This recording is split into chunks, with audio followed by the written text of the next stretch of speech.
Got it. Okay, I'm gonna log into Facebook so we can see.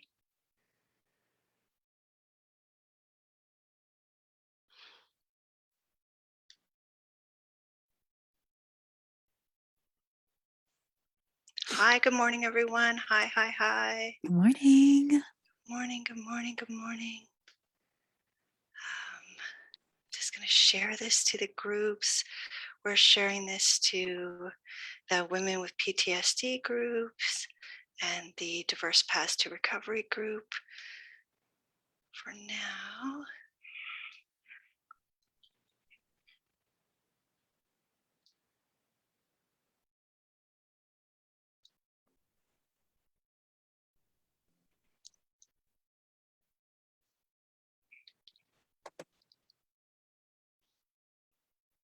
Give people a minute to get into the group too, or get into the live. So good to be here this morning. We're early on this Monday morning. Yeah, it's good to be here. It's an honor to be able to share with all of you, to have Marty here talking with us today. We're talking more about the embodiment stuff. We're looking more into what we're doing when we're healing these things within ourselves. So many of us who have had addiction issues also have trauma issues, we have stress issues, and so how do we work that through our bodies? How do we come to a place of healing around these things? So that's what we're expanding on today. We did a live last week, talked a lot about that, but first let's introduce ourselves so that people who were not here last week know who the heck we are. I'm Autumn Rock. I have 24 years of recovery, mentoring, and coaching experience. I'm an internationally certified life and recovery coach. I'm an addictions awareness facilitator, a trauma-informed practitioner, and a mind-body connection specialist, and a sanctuary creator for people in recovery. So I'm the founder for the Ecology for Recovery Network, the Diverse Paths to Recovery group, and the Women with PTSD network as well. So yeah, and today we are here with Marty. Now, Marty, can you tell us a little bit about yourself? I know that you are a master therapeutic counselor. Now, a master therapeutic counselor is pretty darn impressive to me. And you're a mindfulness meditation teacher and an embodiment specialist, right? Yeah. So talk to me about a little bit about that. What does that mean? I'm a trauma-informed therapist, so in a private practice, I guess being embodied, and that I work from 5 points, right? Which is the mind, the body, the breath, the energy, the emotional piece, and how that all gets connected, really from a trauma-informed lens. So, and being the meditation teacher, that really just plays right into the therapy point. This is so wonderful. So today, of all days, we thought that it was very important that we do a land acknowledgement. Yes. As a Métis person, it's so very important for me to, for both of us really, to just acknowledge that land that we're on. So we just want to say it's a privilege and an honor to be working on the traditional unceded territories of the Squamish First Nation and the Coast Salish people. We thank them for their grace, their tolerance, and their patience as we learn and strive towards truth and reconciliation in this time of recovery on so many levels.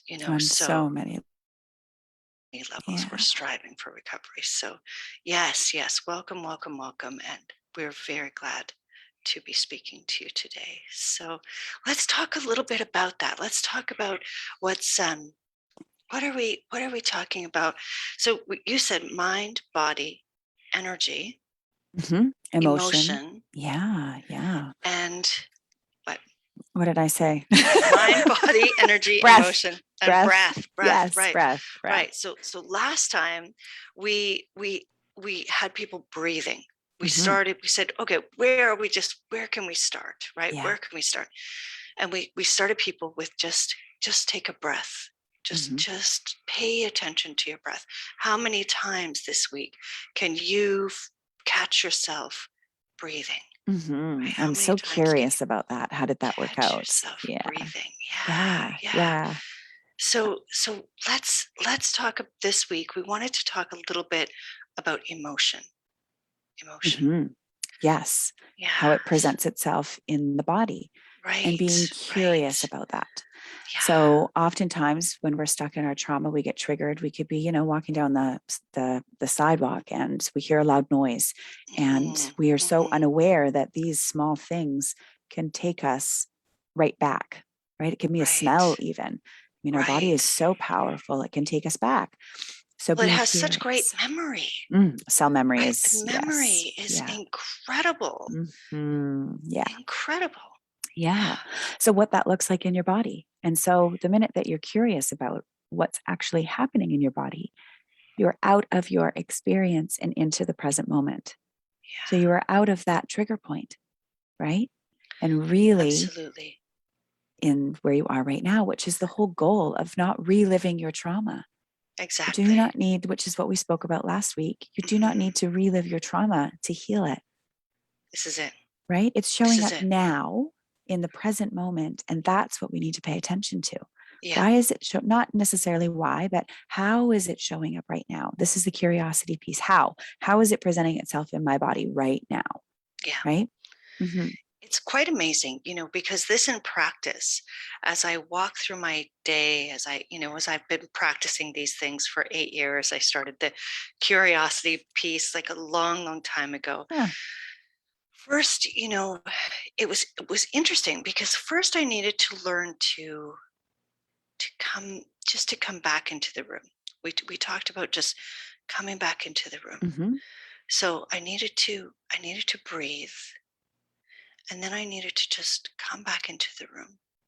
So what that meant was that I was, and it's interesting because like I was physically in the room. So what the heck do we even talk about come back into the room? Well, because the trigger takes us out of our reality. The trigger is a trigger from something in the past. It's something in the past. It's a trauma that's coming up and presenting itself in the now, right? So if I remember it happened when my kids were little. I have 2 daughters, and I grew up with a little sister, and most wonderful, wonderful, beautiful, blessed to have. It's just such a special, little sister in my life. But we went through a lot together. We went through a lot of trauma together. We witnessed a lot of things kids should not witness. It was quite terrifying at times. Right. And what I would find was I would be sitting at the beach or whatever, and my 2 daughters would be playing, and they'd be like building a sandcastle or whatever. And I would be taken back 20 years to when my sister and I were little. And so I would, and it wasn't necessarily like they show you in the movies, like, oh, now, you've got this whole new movie playing. It wasn't that. There was a memory mind. There was an emotion, a sadness. Right. And there was this flooding of anxiety and stress chemicals through my body. And then I would feel as though myself, my energy, my presence wasn't in this moment. It wasn't experiencing this moment of joy of watching my 2 daughters in the present moment. It was experiencing the terror from way back here in this back here moment that wasn't really happening. So for me, that's similar. That's what a trauma trigger looks like. It's that flooding of that business. So what we're really talking about when we're talking about, okay, well, catch yourself breathing. What we're talking about is taking this thing. Yeah, it's automatic. Right. We're talking about taking this trigger from, the space from where this is our present moment. This is this trigger. And we're talking about bringing our attention, our focus, our presence in alignment with the now. And coming back to this experience, right? And then in this experience, we're talking about what's happening in your body. Mhm. Have you been flooded with chemicals? What's happening, right? Have you been Yeah. flooded with stress chemicals? Is this what's going on for you, right? What is happening for you in this moment? So really we need to be curious, is this a trigger Mhm. even? Mhm. Is this a trigger? Is this, am I in this moment? Right? Compassionate curiosity. Well, and And I then what's happening in here? Mhm. What can we do with this? Right? Yeah, So yeah, before we have any sort of adjustment thing, we need to be curious about what's actually happening. right. I think the scary part for most people is that they try to remember, they try to think about it, and they can't, and that's what happens in a traumatic Yeah, experience. Our memory just it just doesn't. We yeah, don't necessarily even remember the trauma at all, absolutely. right? But Absolutely. your body remembers the feeling, right? So Yeah, then we get lost in that, trying yeah, to think about what is going on? What am I thinking about, right? So then everybody's up in their heads, which is completely dissociated from your body. really it is. Really it is. Absolutely, right? And then that just creates more and more and more of the anxious thought, of Yeah, the anxious feeling. yeah, yeah. Yeah. And then Mhm. we're in those trauma moments. Mhm. We're in those trauma moments. We're not in Consistently, this reality. Yeah. right. Yeah. Yeah, it was amazing. Once I started being curious about what was happening in my body, once I started being curious about, where I was I in the room? Was I present? Mhm. Was I, or was I back there? Or was I flooded with anxiety? What was happening with me? You know what I Mhm. mean? Suddenly in those moments, the reality of how much I was dissociating Mhm. came to me. Now, I had been 16 years by the time I started to tackle this trauma stuff. I had been practicing. We talked about this in our last Monday's live, Mhm. that I had been 16 years in 12-step recovery, practicing like hardcore, right? And so Right. curiosity, Pray more. so pray more, write more, take more Yeah. inventory, relive that stuff more, Mm. talk about who you're resentful, like talk. So it's really, yes, it's curious, but it's bringing my attention to, again, not the stuff that's up here Yeah. or dissociating out there to a higher power. I've since realized that, I still have a deep faith in my creator. As a Métis woman, I believe in the creator. I have this Absolutely. deep faith. I pray every morning and I smudge and I ask for, uh, direction, and I ask for care, and I ask for these things, and I ask to walk the good path, and Mhm. see the good things, and hear the good things, and speak the good words. I Right. ask this of my creator every day. And at the same time, I understand that my creator is with me, in me, That's right. right? Yes. And so I don't need to pray to something way over there. Mhm. I am a part of that. I am born of the great Mother Earth, right? Yes. So I can combine those two things. I don't have to say, oh, well, I have to drop my faith so I can connect to my body.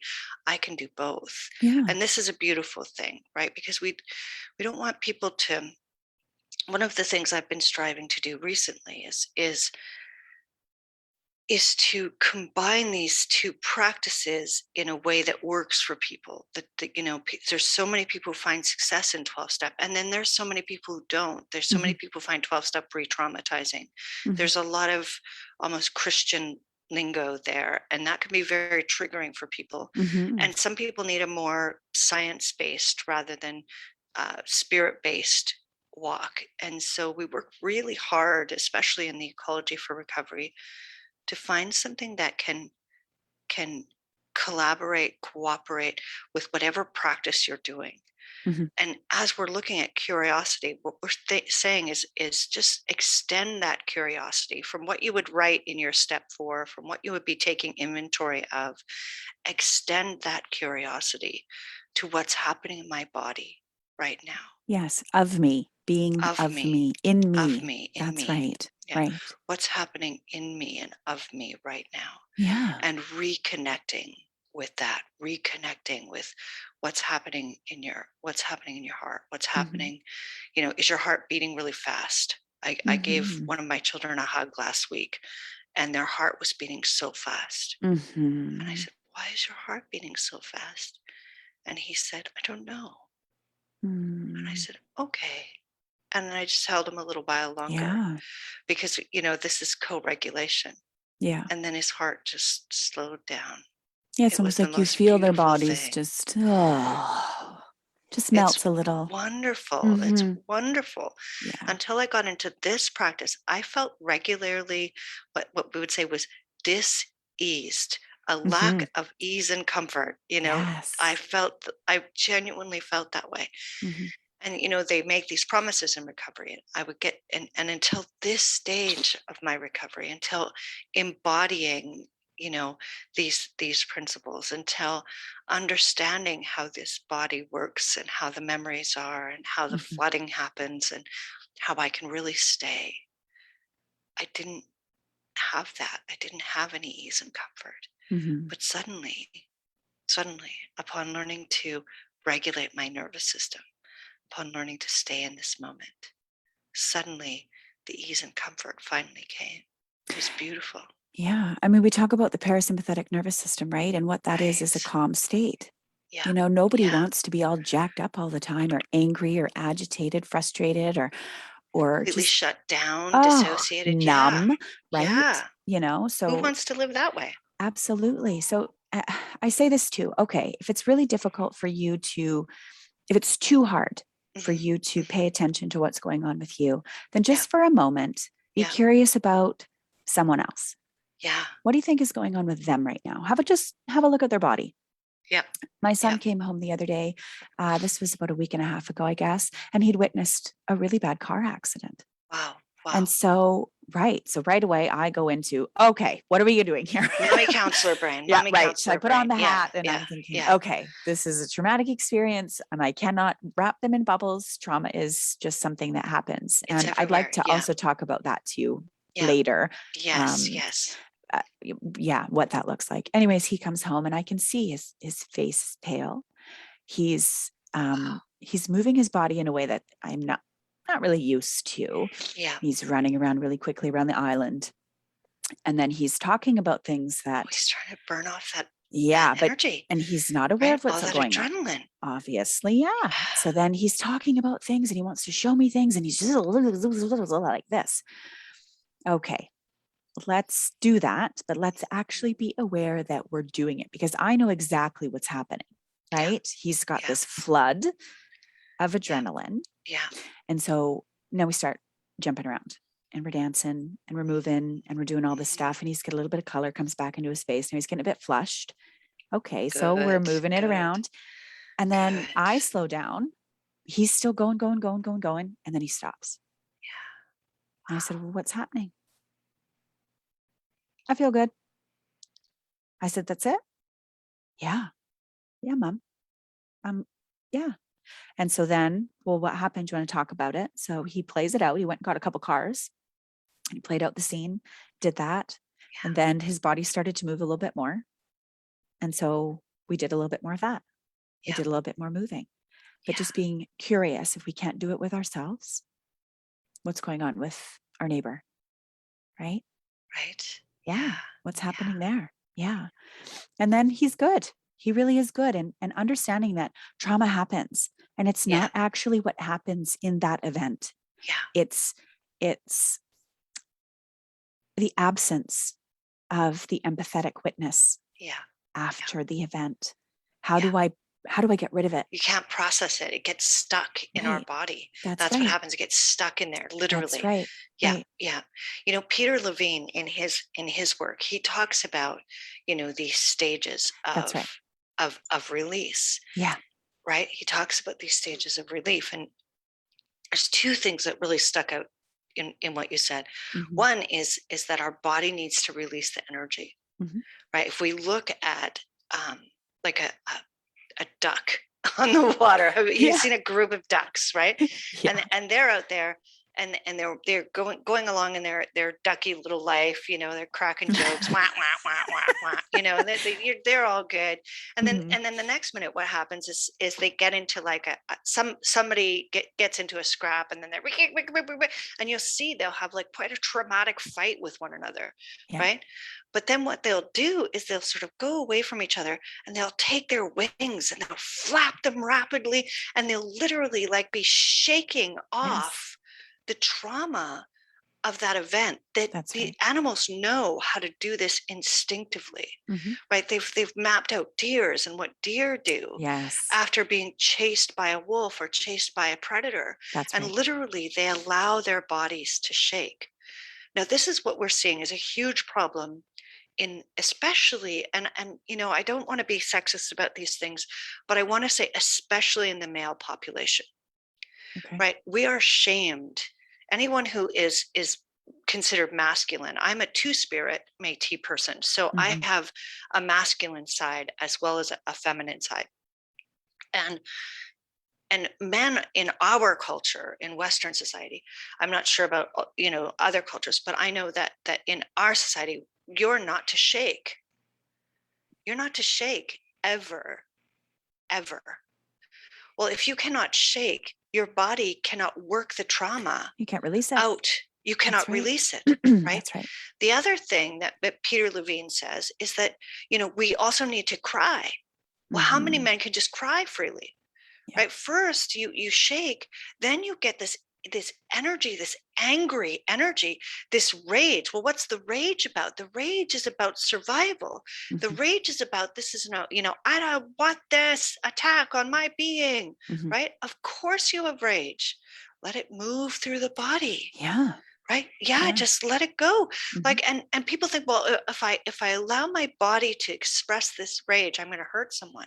No, if you don't, it's going to get stuck in there. It's going to push you out of your window of tolerance. Then you're going to blow. Yeah, you're Yeah. going to do something silly later, right? That's Or it's right. going to start to repeat itself, repeat itself, repeat itself. Mhm. So what these things are is that these trauma, for me, I had all this trauma locked up in my body, Mhm. because in the situation I grew up in, not only was there violence everywhere, but there was the understanding that if you even had a sort of tweak of a look on your face that said you were unhappy with that situation, that you even thought to say no, any of that sort of stuff, right? Then the violence would increase. Mhm.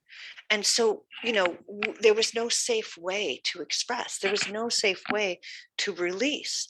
So there we are, even as little girls and boys, I have a brother too, where all of this stuff is trapped in our body. It's trapped in there because it's Mhm. never been able to cry, shake, rage Mhm. out, Yeah. right? That's right.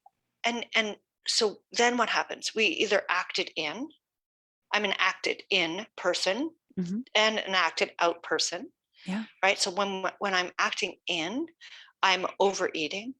I 25 years ago, I would have been using drugs, alcohol. Mhm. When I'm acting in, I have suicidal thoughts. I want to, but we hurt ourselves in one way or another. This is Trying to acting in. numb. Yeah. Yeah.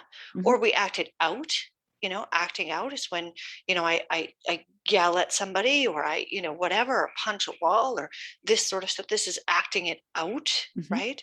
So, and I don't want to do either of those things. Those are not healthy ways We're not to, in it, not in right? its calm state. No, Absolutely no, not. not anywhere in that window of tolerance whatsoever, right? That's And right. and the truth is, I never feel good about that. Whether I'm acting in No. or acting out, Yeah. that's never a release, really. No. It's an additive to the trauma. That's right. And for years and years and years, we tend to trauma bond with one another too. So We we find sure these do. other people who have the Yeah. same amount of trauma, and they're doing shitty things too. So then what do we do with that? We're acting in and we're acting out these traumas over the years as we're repeating these behaviors without any knowledge. Unless somebody Oh, yeah. teaches us, right? Unless somebody can be that empathetic witness, That's right. we can't empathetically witness ourselves either. No. So then we just accumulate this over and over and over again. Our bodies Mhm. get sicker And and sicker. sicker and Yes. sicker. Yeah.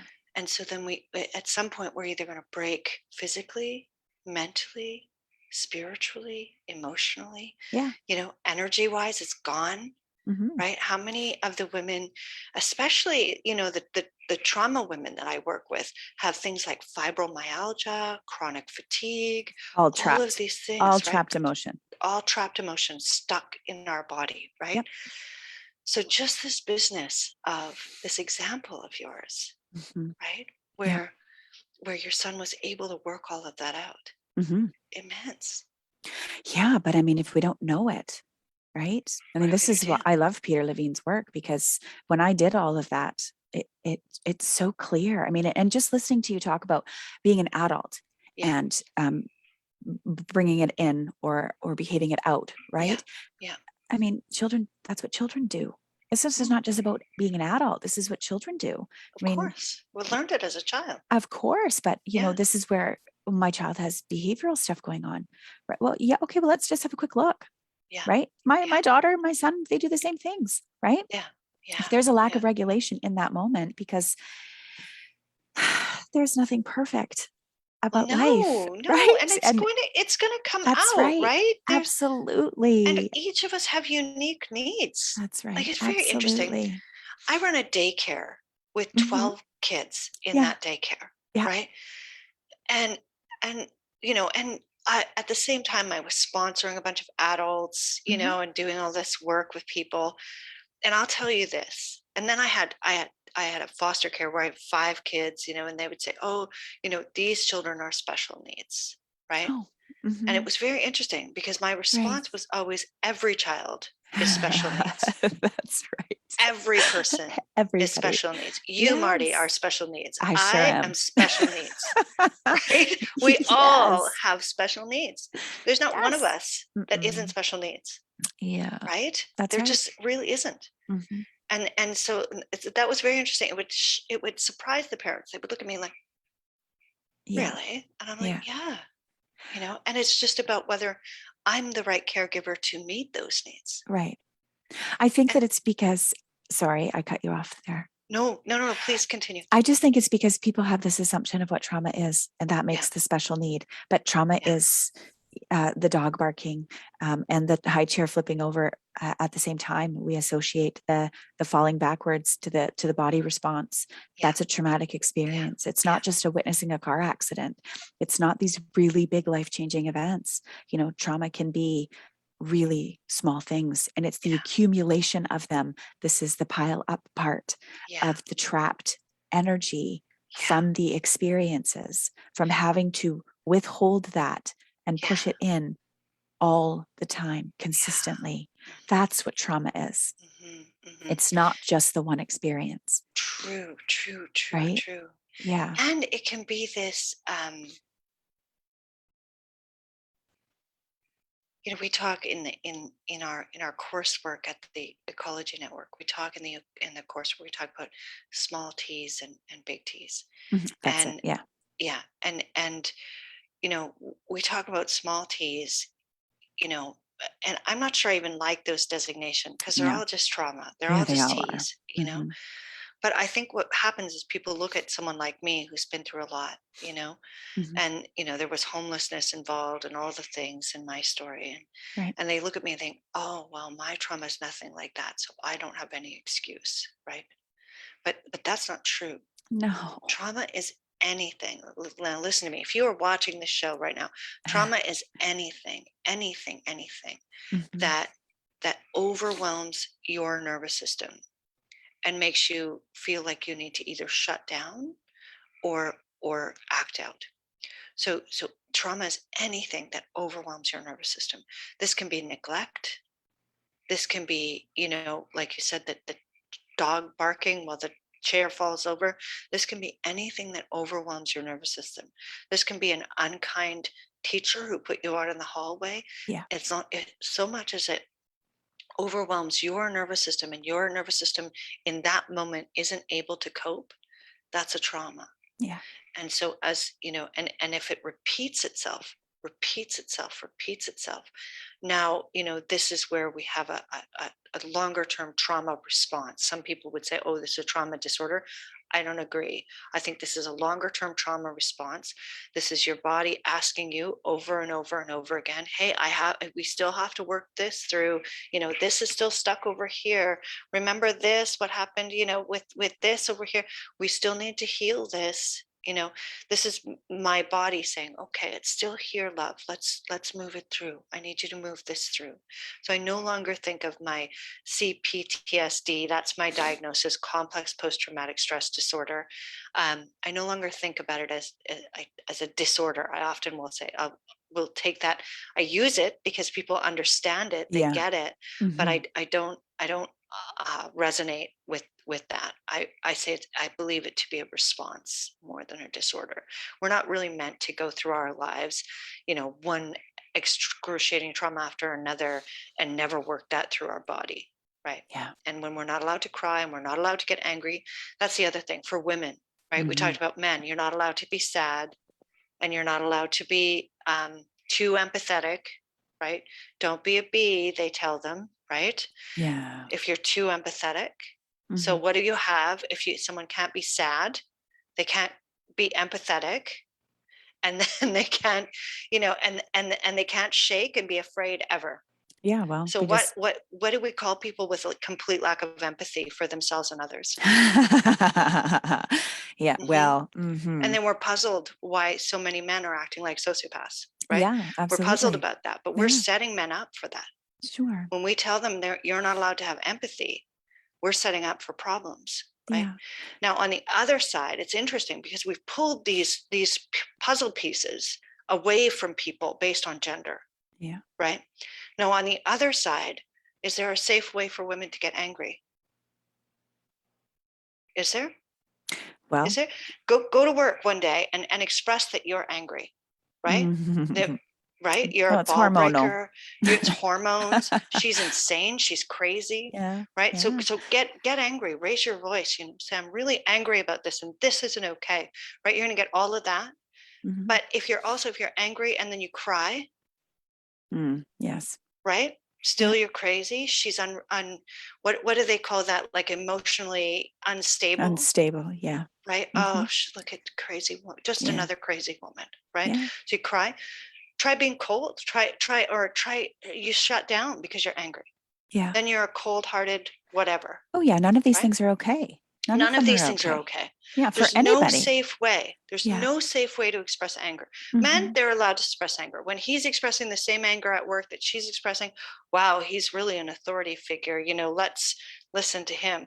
But there's these gender things, right? And nothing's ever, you can't make complete generalizations. No. But these things show up time and time and time again. Yeah. Well, if we remove the anger from women, then they can't process the trauma either. So we've removed these essential puzzle pieces for people to go through, because we need to emotionally regulate. We need to have emotion in order to heal. If we don't have emotion, there's no healing. Would you agree? No emotion, totally no agree. healing. Absolutely. No emotion at all. No joy. No nothing. Joy. I mean, this is not just about feeling the things that are uncomfortable. I really want you to be curious about the things that make you feel good too. Yeah. Like we talk about that too. So how do you know that you're excited? Right. My son just got on this hockey rep team, and his experience in his body was very outward. He was so excited. Yeah. So wonderful. How do you know that? Because my body does this. My body does this, right? Yes. Yes. So it's not just about being curious about the crap. Be curious about the good stuff too, because that actually will bring you back to having another tool to get out of. It's interesting. So many of the people that come to our diverse paths meeting. We run the diverse paths meeting every Tuesday at 7 p.m. Pacific Standard Time and Thursday at 11 a.m. Pacific Standard Time. And we get this feedback time and time and time again, because we talk about regulation. So, nervous system regulation. How do we upregulate positive emotions, and how do we downregulate negative emotions, right? Because all of us want to feel better, right? And we want to feel less icky, all of these things, Yeah. right? Want to be in our window of tolerance, where where we have affect, we're experiencing life fully, right? Right. This is what we're all striving for, because this is a state of well-being. Yeah. Right. Yeah. But what I keep getting back from people is much of the same experience that I had, which was, how did I get to be 16, 19, 20 years later, 30 years later, of trying to get help through these other formats, and nobody ever taught me about nervous system regulation? They're angry about this. They're like, how the fuck did we miss this? Like, this is huge. You know what I mean? This is it right here. This is the whole fucking thing, like they were like, oh my God. We get this feedback all the time that this is game changing. If you've been in recovery and you've been feeling all these things, you're wondering, why isn't it working for me? Yeah, maybe you're clean, maybe you're sober, maybe you're not.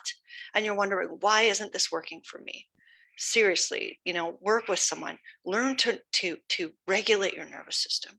Get curious. What is happening there? Right? There is help. Please don't lose hope.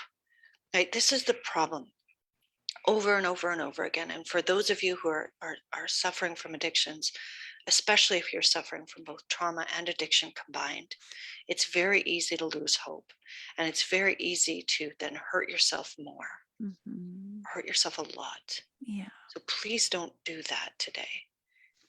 Reach out for someone, join one of our groups, do something that expresses a curiousness and a care for yourself. Right? That's the other thing we work through in the ecology for recovery, is we work through that you are now your own. If you're an adult out in the world, the vast majority of us need to become our own best primary caregiver. Right? Well, we have. It was so funny. The first time I presented that concept to people, I presented it first to one wonderful, lovely friend of mine. And I said, no, sorry. A few friends of mine in a trial run for this course. And I said, you're your own primary caregiver. And one of the women just went, oh, fuck. It was hilarious. Oh, fuck, Oh, no. But yeah, the realization, yes, we are and how are you doing with that today? Are you caring for yourself? Right? Yeah. Care, it matters. This compassionate care for ourselves and our emotion. The other thing that stood out, and I don't want to keep people all day, but the other thing that stood out in your story about your son and him running and working this thing out, is that Gabor Mate in his work, it started with In the Realm of Hungry Ghosts. What a beautiful written book. What a, oh my gosh. If you're prone to, be overwhelmed by these things, please know that book needs to come with a huge trauma trigger warning. It's a lot. However, I learned so much from that book. And one of the things I learned was that there's a combination between trauma and ADHD. And what your son was doing there was he was running that energy, all that energy out of his body.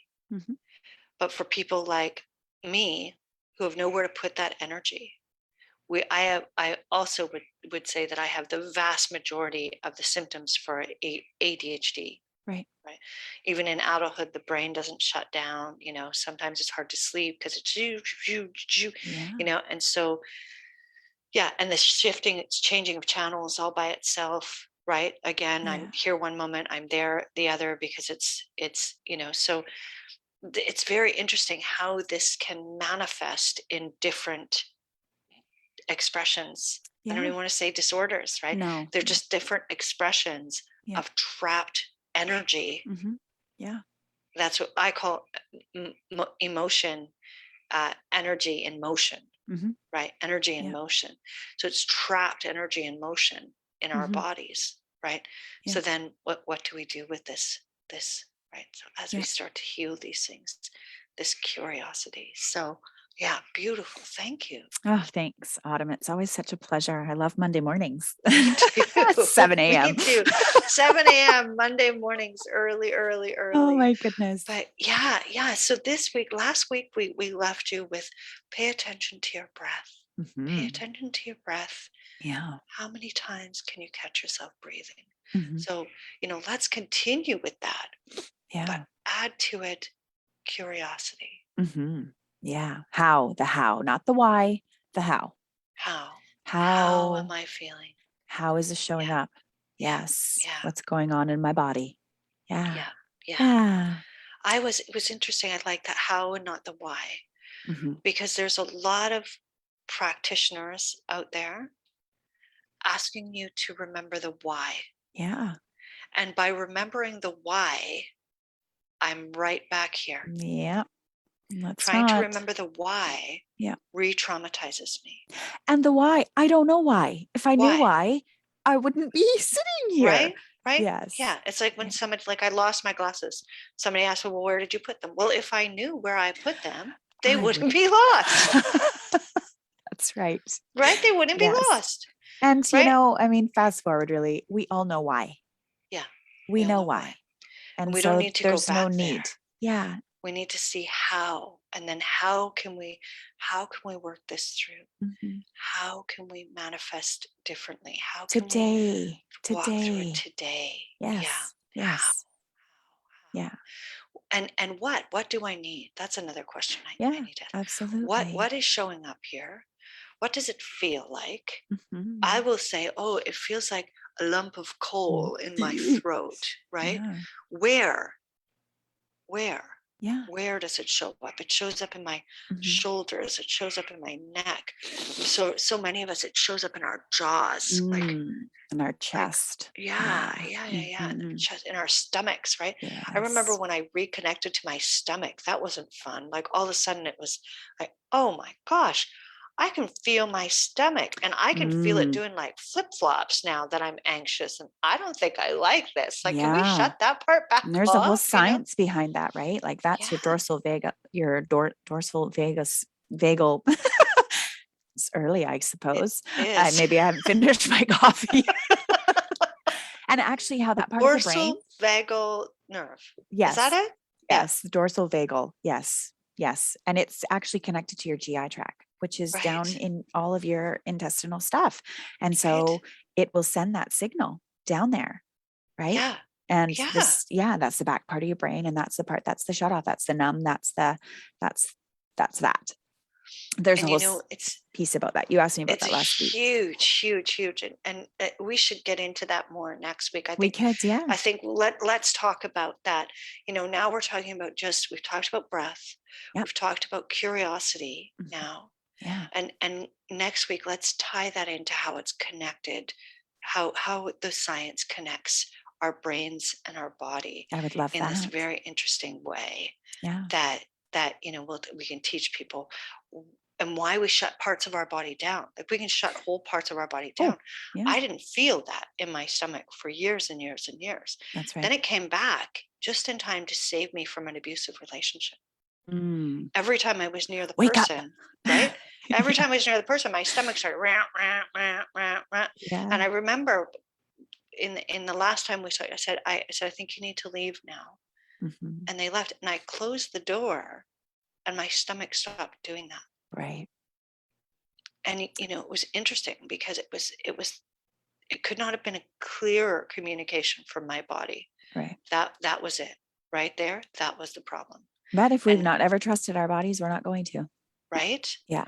But learning that, the other question we often get is, what's the difference between our intuition and our in our paranoia, our traumatic experience, our past. Traumatic experience from the past, right? And this is where, in this present moment, that curiosity about how, what, right, where, and then again in our then we can start to measure the facts of our situation. Right. How, what, where. Who cares about why? I tend to get into why, even with other people. Why are they like this, right? No. What is the impact of this behavior on my mental health? Yeah. I wonder what's happening for them right now. Yeah. If I can't do it to me. Yeah. Yeah. Sometimes it comes because, empathy is a way that we get preyed upon too. We can, abuse victims like myself, I've had to do a lot of research about this.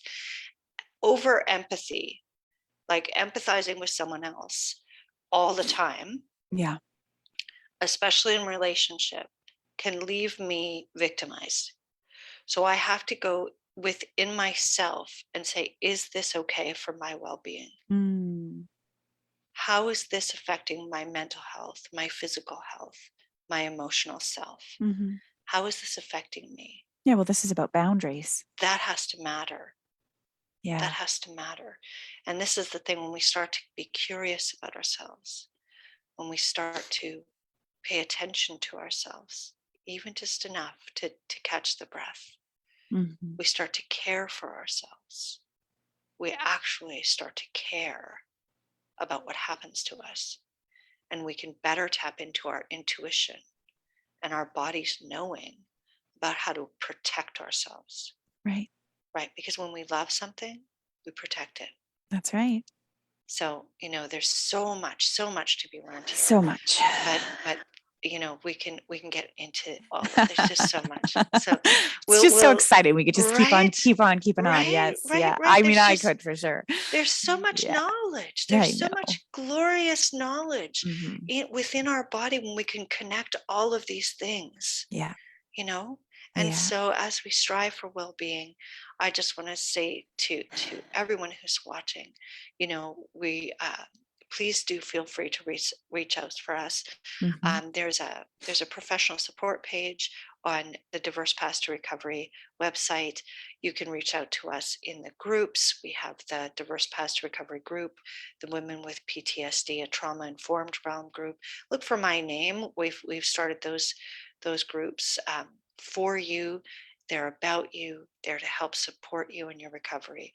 And just thank you so much for joining us today. And thank you, Marty. Thanks, and, Autumn. have a wonderful rest of your day. You too. Enjoy. Take care of yourself today. Thank you. Bye for now. Bye-bye.